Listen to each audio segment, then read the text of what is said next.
I don't give these to you merely because of a priori reasoning from the Bible.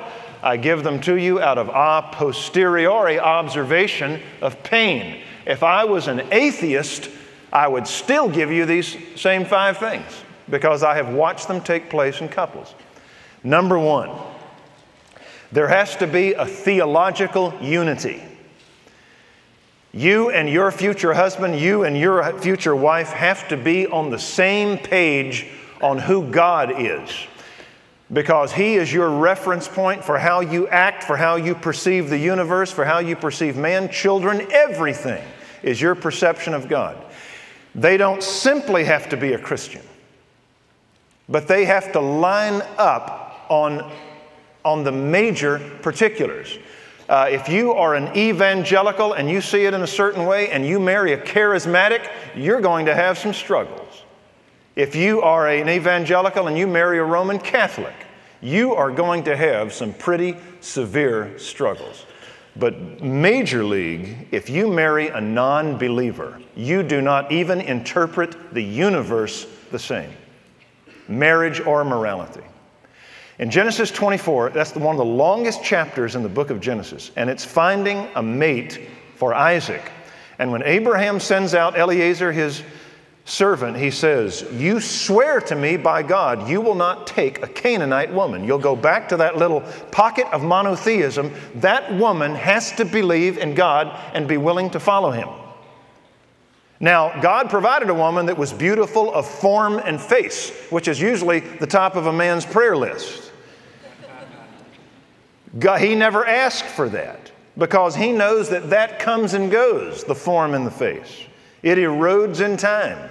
But she'd better be someone that is on the same page theologically as to who God is, because that is the fountain, the matrix out of which you interpret the universe, man, male, female, kids, marriage, and morality. Am I right? That's why in Exodus 34, Deuteronomy 7, it is part of the covenant of God with Israel. You do not take an unbeliever. That's why Ezra and Nehemiah at the end of the Old Testament canon had to do mass putting away of pagan wives because Israel fell into it. As a matter of fact, the taking of a pagan mate is considered, Malachi chapter 2, an act of, and I quote, treachery. So the Apostle Paul says, be married to whomever you wish, only in the Lord. They're on the same page.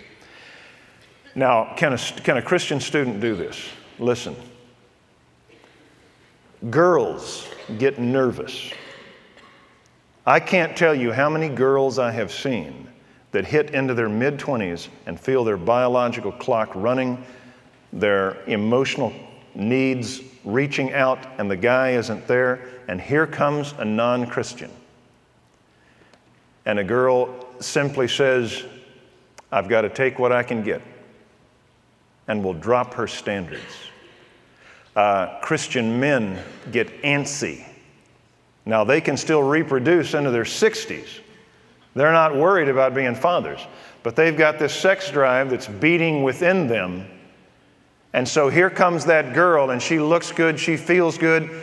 Don't think that a man can't become like Ulysses approaching the Sirens' island over here and not have to strap himself to the mast. We can do strange, injurious things.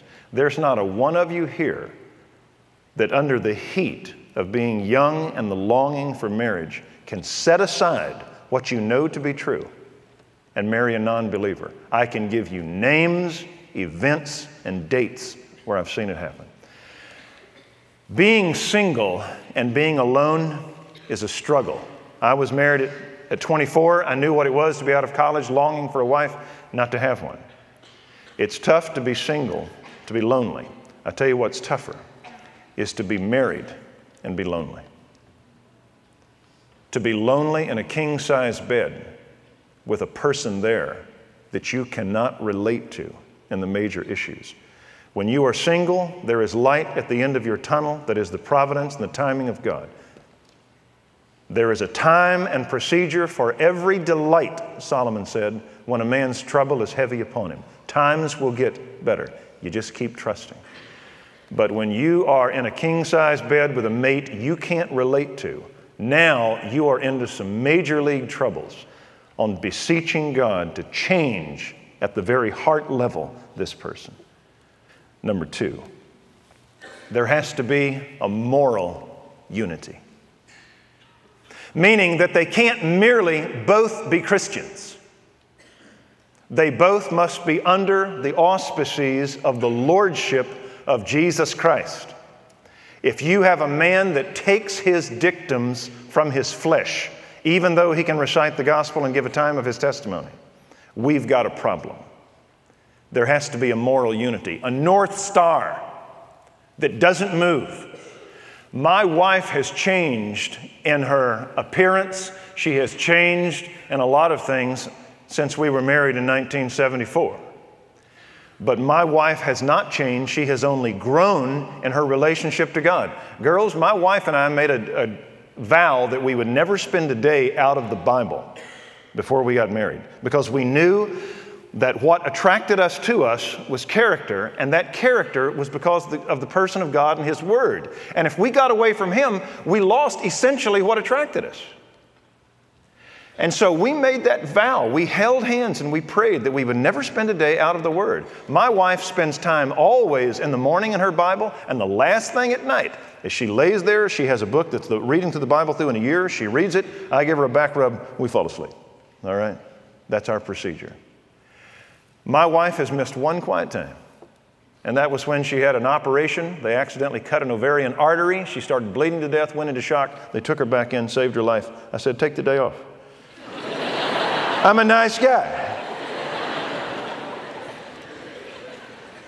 And so whenever Eliezer goes and looks for a woman for Isaac, he doesn't just merely find a believer. Do you remember in Genesis 24, the longest chapter? Do you remember what the quality is? He doesn't say, God, make her beautiful. God, make her have great whatever, good-looking legs, whatever this. He says, God, I'm going to the well, and whoever will draw water for me and my camels, that's her.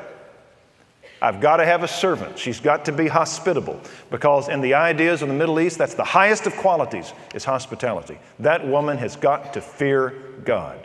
Better to live in the corner of an attic, better to live in a desert place than with a contentious woman. Do not associate with an angry man, lest you learn of his ways. Turn and run. Women, some men can never be husbands until they have been brides. Until they have been the bride of Christ, they can't be your husband or any woman's husband. Because the qualities that you want in a man are going to be qualities of love, kindness, tenderness, gentleness, honesty. Those are qualities that are in God visited upon men. So if that man is superficial with God, you have no guarantee that that man is going to maintain those qualities.